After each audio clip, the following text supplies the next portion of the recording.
your perspective kind of been these last couple weeks, heading into the bye week, how the defensive line's been performing? It's been good. It was good to see the guys.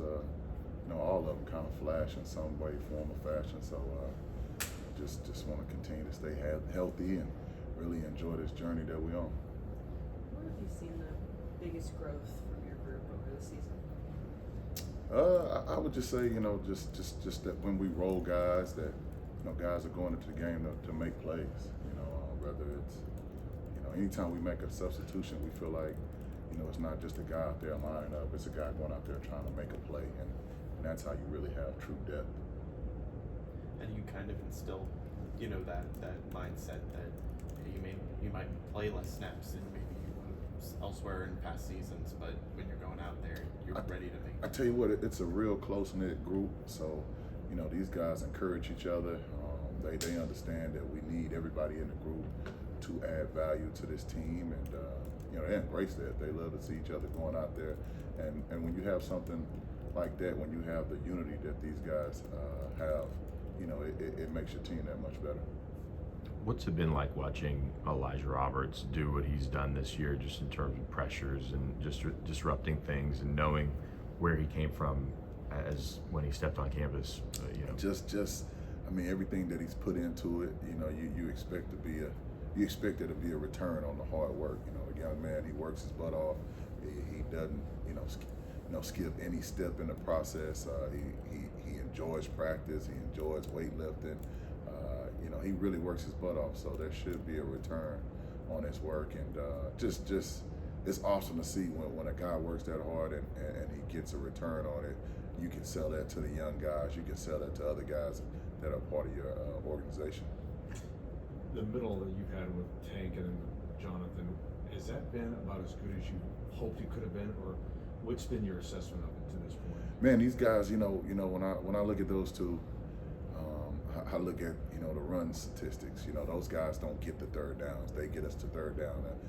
They play first and second down, and then usually I'm telling them to run off the field. So to really evaluate if they're doing a good enough job, I look at, hey, are we stopping the run? And we've done. It takes all 11 guys to do it, but when you have guys in the middle that are making it hard for that ball to go north and south, then all of a sudden your backers are better, your safeties are better, because people can't run the ball downhill on you. So I've been happy with those guys.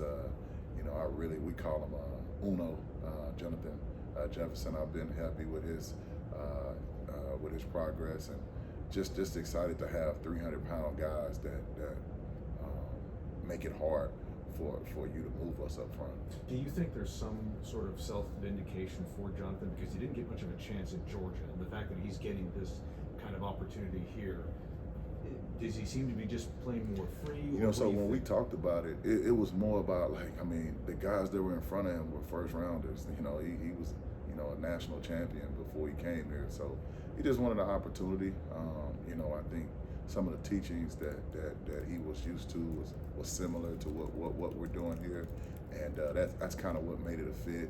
And he's just, whatever we've asked him to do, he's just big smile, not a lot of drama. Whatever we've asked him to do, he smiled and delighted himself in doing it. So he's been a great addition, and we value what he's bringing, what he's brought to this group. I think he got his first start against Louisville, and he held his own out there.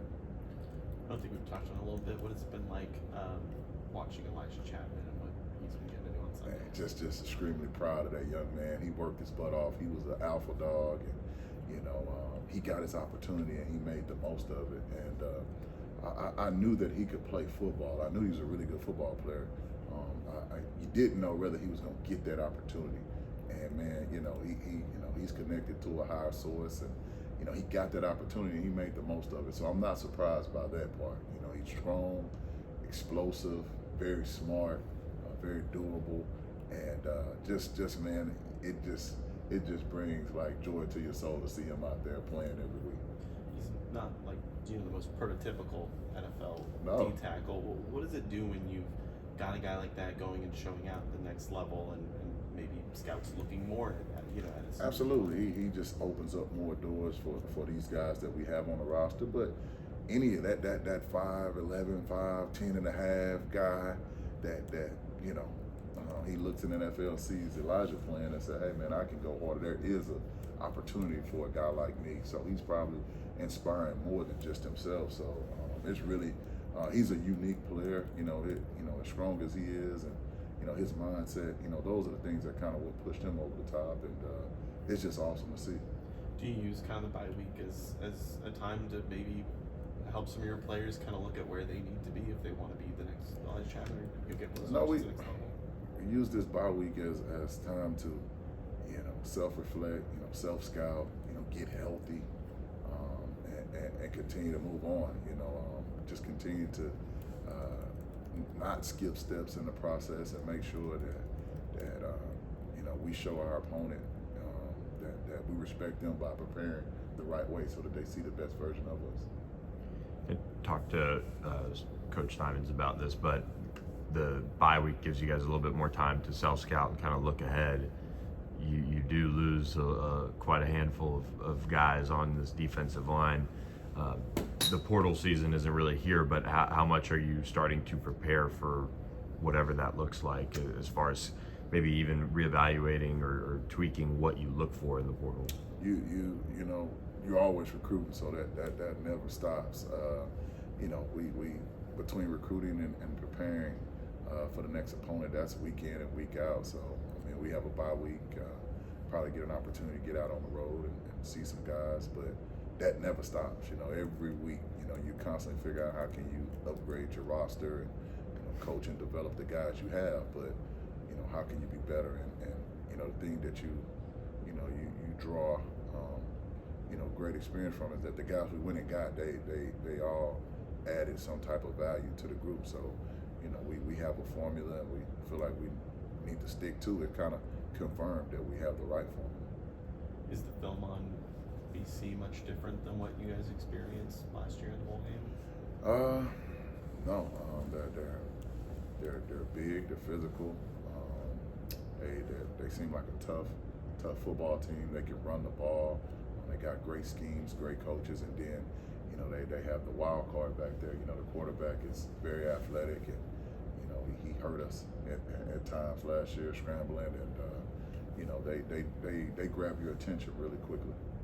To what extent, you can look at sacks and quarterback hurries with your defensive front, but to what extent do you look at saying, if we're impacting the quarterback, just anticipating, thinking there's going to be a hurry or I've got to get rushed, and it changes the timing of how he wants to operate the play? Is that how you can say this line's really got it, as opposed to what those statistical numbers would say? Yeah, I think that each year is this different journey. Last year we was tops in the country in sacks. This year it's the turnovers have been awesome, but are we affecting the quarterback? That's what I ask myself. Like, are we moving them off the spot? Are we getting tips and overthrows? And I say yes to that. It's more than one way to affect the quarterback, and to be able to move them off the spot, it goes hand in hand. So, for us, when we get a one-on-one, are we being effective? Are we winning it? That's how we hold these guys accountable. Are we winning? Are we beating that guy in front of us? Are we moving the quarterback off the spot? That's kind of how we look at it. Anything else?